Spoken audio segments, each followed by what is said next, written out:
दौरतार दिल मुझक अमना हमारा के राजा गिरवा बना दौरतार दिल मुझक अमना काहे भाजो तारू हाथ जान आधी आधी रात हर हाथ आधी आधी रात काहे भाजो तारू हाथ जान आधी आधी रात आज मिलल बाबो काहे में आवना आवना दौरतार दिल मुझक अमना हमारा के राजा गिरवा बना दौरतार दिल मुझक अमना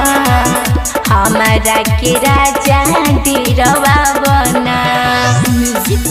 हमारा के राजा गिरवा बना दौरतार दिल मुझक अमना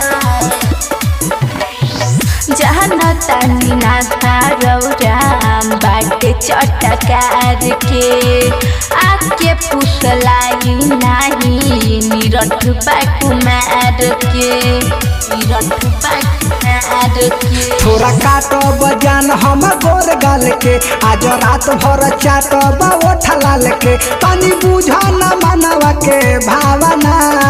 भावना दौरतार दिल मुझक अमना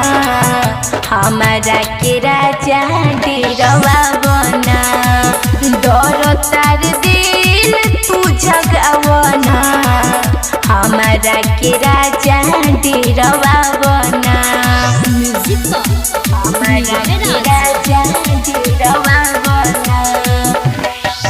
दौरतार दिल मुझक अमना चढ़ल जवानी रौरा कह देनी ढीला जी अब रौरा छोड़ दीही राजत रतीला जी राजत रतीला कहे राइटर पर धूमन चंदन हो नितेश राजी पर निक लागे बंधन हो अभिनाश करालो तू गावना गावना दौरतार दिल मुझक अमना हमारा के राजा गिरवा बना दौरतार दिल मुझक अमना हमारा के राजा गिरवा बना Muskan digital recording studio Phenhara contact number 9060453703